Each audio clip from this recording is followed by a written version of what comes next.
Welcome to study point. आज बेटे हम अपना चैप्टर स्टार्ट कर रहे हैं जर्नल। ठीक है, हमने अपनी लास्ट क्लास में किया था rules of debit and credit. I hope आपको वो समझ आए होंगे। जिसको वो रूल्स समझ आ गए बेटे, वो जर्नल एंट्रीज करना बहुत आसानी से सीख जाएगा। अगर किसी को रूल्स में प्रॉब्लम है तो मैं रूल्स वाली हमारी जो वीडियो है हमने इससे पहले अपनी अपलोड करी थी, आप उस वीडियो को जरूर देखें। उसका लिंक हम डिस्क्रिप्शन बॉक्स में भी दे देंगे। ठीक है, तो चलिए लेट्स स्टार्ट जर्नल। सबसे पहले जान लेते हैं कि व्हाट इज जर्नल। जर्नल है क्या? जर्नल बेटे एक प्राइमरी बुक ऑफ अकाउंट है। प्राइमरी बुक क्यों कहते हैं? क्योंकि जब भी कोई चीज क्रोनोलॉजिकल ऑर्डर में जैसे जैसे हमारे पास ट्रांजेक्शन्स आ रही हैं, हम सबसे पहले उन ट्रांजेक्शन्स को कहाँ पोस्ट करते हैं? जर्नल में पोस्ट करते हैं। उसके बाद की सारी प्रोसेसिंग वो जर्नल के बाद ही होती है। आप उसके बाद हम लेजर पोस्टिंग करेंगे। ठीक है, लेजर पोस्टिंग के बाद ट्रायल बैलेंस बनाएंगे। After that we are going to make final accounts. ठीक है, तो journal is a primary book of account in which we do all transactions in a chronological order. तो let's start here our new chapter journal. सबसे पहले देख लेते हैं कि जर्नल का फॉर्मेट क्या है। ठीक है, जर्नल के फॉर्मेट में सबसे पहले हमारा कॉलम बनता है date, then particulars, then ledger folio. ठीक है, लेजर फॉलियो का ऐसा कोई रोल नहीं है, बस लेजर फॉलियो का मतलब होता है कि जर्नल की ये एंट्री लेजर के जिस पेज पे हम पोस्ट करने वाले हैं यहाँ पे वो नंबर आएगा। ठीक है, उसके बाद हमारा नेक्स्ट कॉलम बनेगा लेजर फॉलियो के बाद डेबिट एंड देन क्रेडिट। यहाँ पे दो अमाउंट लिखे जाएंगे। जर्नल में एक एंट्री, एक अमाउंट हमेशा डेबिट होगा और हमेशा दूसरा हमेशा क्रेडिट होगा। ये हमने पढ़ा है कि ड्यूल एस्पेक्ट सिस्टम होता है where the two accounts will be affected, one is debited and the other one is credited। तो वो रूल हमारे यहाँ जर्नल में हमें दिखाई देगा कि किस तरह से अप्लाई होता है। ठीक है, तो चलिए let we start now. Suppose I say first in first entry कि एक्स स्टार्टेड बिजनेस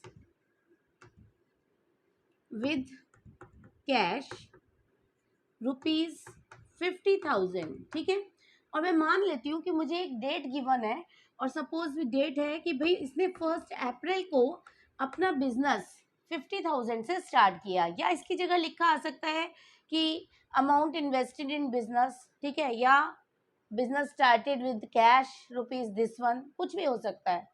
तो जब भी बिजनेस को कैश से स्टार्ट किया जाता है तो 2 अकाउंट्स हमारे अफेक्ट होते हैं। ये चीज हम rules of debit and credit में कर चुके हैं।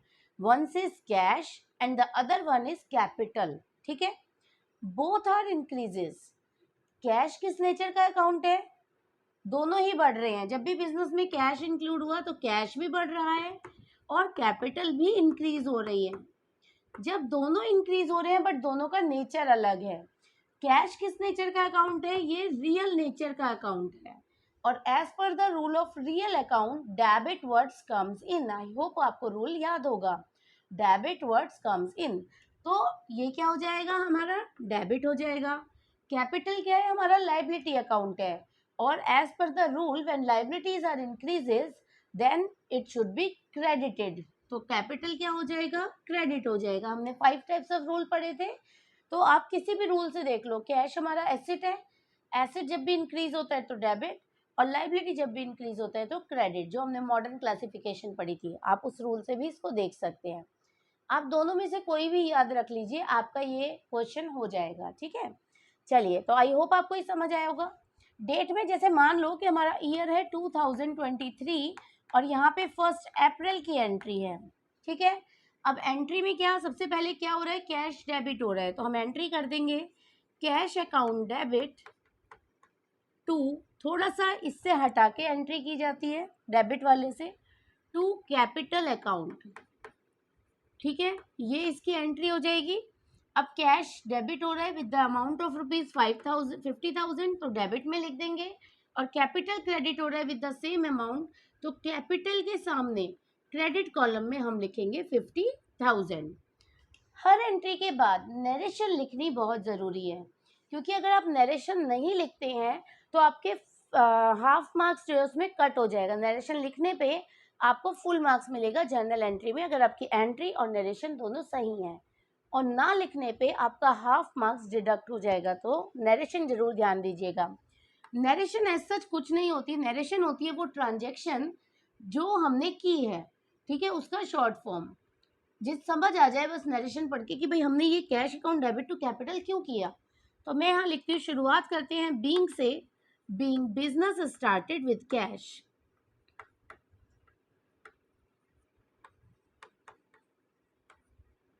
आई होप बात समझ आई होगी। और हर एंट्री के बाद इसको हम क्लोज करेंगे। क्लोज से पर्टिकुलर्स के कॉलम में करेंगे, ठीक है। चलिए let's see our second entry. Suppose I write down here purchase furniture ₹1000।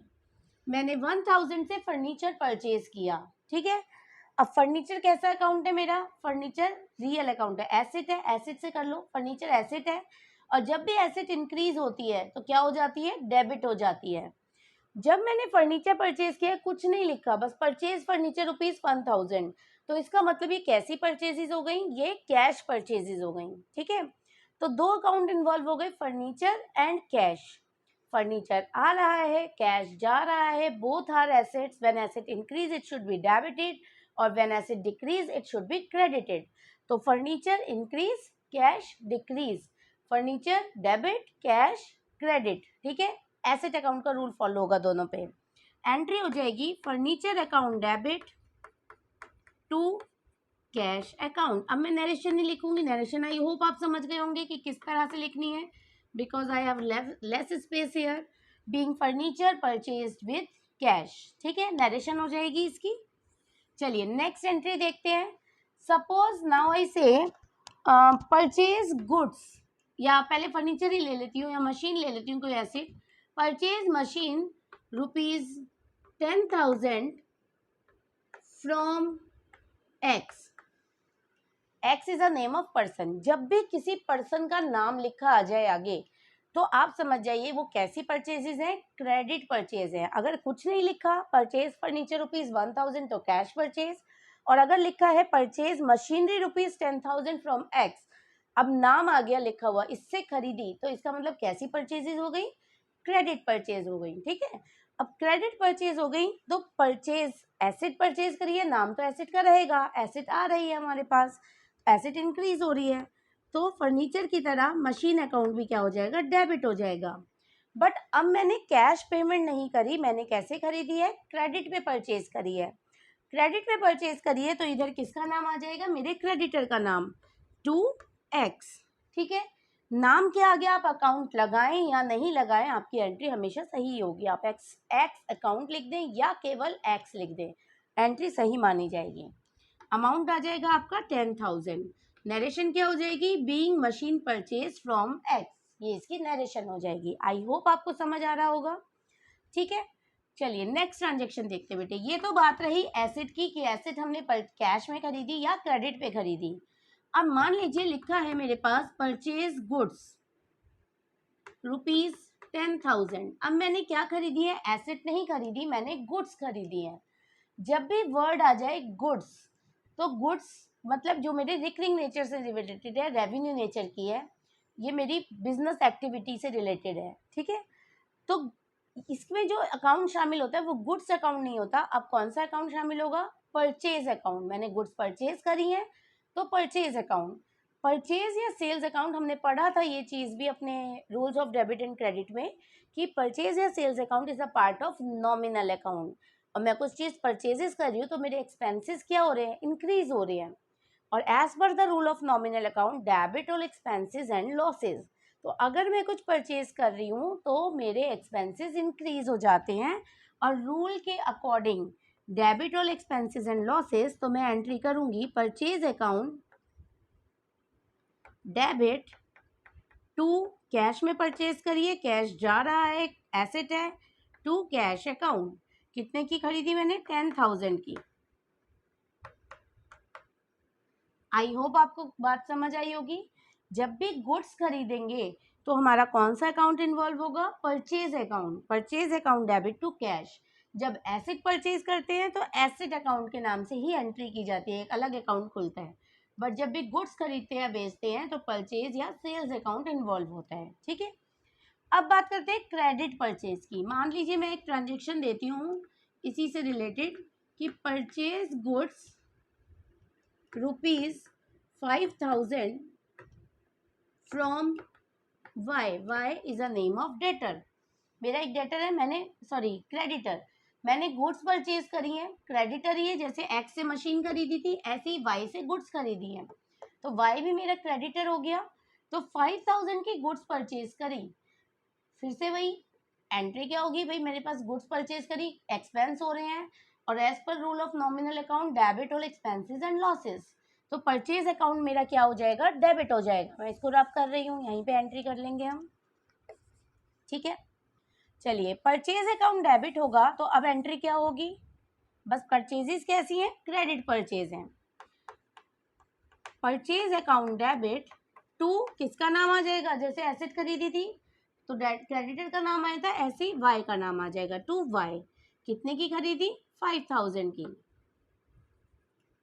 ठीक है। एंट्री आई होप समझ आई होगी। Being goods purchase from Y, ये इसकी नरेशन हो जाएगी। इतना क्लियर है आपको, ठीक है। अब मान लीजिए ये तो हमने बात करी परचेज, मशीन परचेज और एसेट पर, मतलब एसेट एंड गुड्स परचेजेस की। अब बात करते हैं इनको सेल करने की। अगर हम इनको सेल करते हैं तो क्या होगा, मान लीजिए मैं एंट्री लिखती हूँ, सोल्ड गुड्स ₹5,000, ठीक है। मैंने गुड्स सेल कर दी कितने में, 5,000 में। जब कुछ नहीं लिखा तो कैश सेल्स है, लिखा भी हो सकता है सोल्ड गुड्स ₹5,000 इन कैश, या नहीं भी लिखा हो तो दोनों का मतलब कैश सेल्स हैं। अब जब गुड्स सेल कर रही हूँ कैश में, तो मेरे पास कैश क्या हो रहा है, कैश आ रहा है।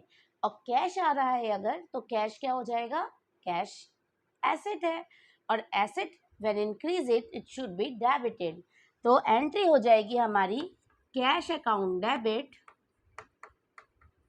टू, अब कौन सी है, गुड्स जब इन्वॉल्व हुई तो सेल्स मेरे लिए क्या है, रेवेन्यू है, और revenue is a part of nominal account, and as per the rule of nominal account credit all incomes and gains, ठीक है। जितनी भी इनकम या गेन होती है उसको क्रेडिट करो, तो सेल्स अकाउंट क्या हो जाएगा, क्रेडिट हो जाएगा, ठीक है। बात समझ आ गई। 5,000 से ये एंट्री पोस्ट कर देंगे। बात क्लियर है कि गुड्स को परचेज करेंगे तो परचेज टू कैश या परचेज टू क्रेडिटर, सेल करेंगे तो cash account debit to sales, और इसी को क्रेडिट सेल्स बोल दूं तो सोल्ड गुड्स ₹5,000 टू वाई। अब जब नाम आ गया तो कैसी सेल्स हो गई, क्रेडिट सेल्स। जब कैश आ रहा था कैश सेल्स में तो कैश डेबिट कर दिया, जब क्रेडिट सेल्स करी है तो कैश तो आ नहीं रहा, लायबिलिटी क्रिएट हो रही है। किसके लिए क्रिएट हो रही है, वाई के लिए क्रिएट हो रही है। वाई अभी हमें पेमेंट देगा, वाई हमारा कौन हो गया, डेटर हो गया। डेटर होती है एसेट्स, और when asset increases it should be debited. तो एंट्री हो जाएगी Y's account debit to sales account, ठीक है। सिंपल सा कंसेप्ट है कि सेल्स हमेशा क्रेडिट ही होगा क्योंकि वो रेवेन्यू है, बट कैश सेल्स होगा तो कैश डेबिट, और क्रेडिट सेल्स होगा तो जो भी हमारा डेटर है डेटर डेबिट हो जाएगा। क्लियर। परचेज हमेशा डेबिट होगा क्योंकि वो लॉस है, तो जब भी हमारी कैश परचेजेस होंगी तो परचेज टू कैश, और क्रेडिट परचेज होंगी तो purchase to creditor. I hope इतनी बात क्लियर होगी, ठीक है। अब उसके बाद एक और बेसिक एंट्री देखते हैं, ये हुई परचेज एंड सेल की बात करते हैं वेजेस की। वेजेस मैं इसको कहती हूँ पेड वेजेस ₹5,000 या 500, मैंने 500 के वेजेस पे किए। अब वेजेस क्या है, मेरे लिए एक्सपेंस है, तो कोई भी एक्सपेंस हो, मैं सैलरी पे कर रही हूँ, वेजेस पे कर रही हूँ, ठीक है, या इसी तरह के कोई भी एक्सपेंसेस, सपोज इंटरेस्ट की पेमेंट कर रही हूँ, कहीं रेंट की पेमेंट कर रही हूँ, ये सब एक्सपेंस है। और as per the rule of nominal account debit all expenses and losses, तो एंट्री क्या होगी हमारी, जो भी एक्सपेंस है डेबिट हो जाते हैं, तो वेजेस अकाउंट डेबिट, कुछ नहीं लिखा तो कैश पेमेंट है तो टू कैश अकाउंट, और 500 रुपीज से यहाँ एंट्री कर देंगे, ठीक है। आई होप इतनी बात समझ आई। इसी तरह से कोई भी खर्चे है, अगर लिखा है paid wages ₹500 by cheque, salary हो सकती है, वेजेस तो कौन चेक में दे रहा है 500 रुपये, पर चलो कोई नहीं, पेड वेजेस ₹500 बाय चेक में लिख देती हूँ। अगर तो चेक, अगर चेक से पेमेंट हो रही है तो अब मेरा बैंक अकाउंट डिडक्ट हो रहा होगा, तो एंट्री हो जाएगी वेजेस तो डेबिट ही होंगे, एक्सपेंस है, wages account debit to bank, cash की जगह क्या आ जाएगा बैंक, क्योंकि पेमेंट कैसे की जा रही है, पेमेंट चेक में की जा रही है। तो these are some basic entries बेटा, आई होप आपको ये समझ आई होंगी। इससे रिलेटेड क्वेश्चंस आपके प्रैक्टिकल प्रॉब्लम्स में दिए हुए हैं। अभी इसमें करने के लिए बहुत सारी थोड़ी, अभी तक हमने जो करी सारी सिंपल एंट्रीज थी, सिंपल जर्नल एंट्रीज, ठीक है। इसमें करने के लिए भी बहुत सारी एंट्रीज हैं, कुछ कंपाउंड एंट्रीज हैं, बैंकिंग ट्रांजेक्शन्स हैं, और उसके अलावा आपकी एडजस्टमेंट एंट्रीज हैं, ओपनिंग एंट्रीज हैं। तो जो हम अपने आगे आने वाली वीडियोस में देखेंगे, otherwise you will get confuse hair.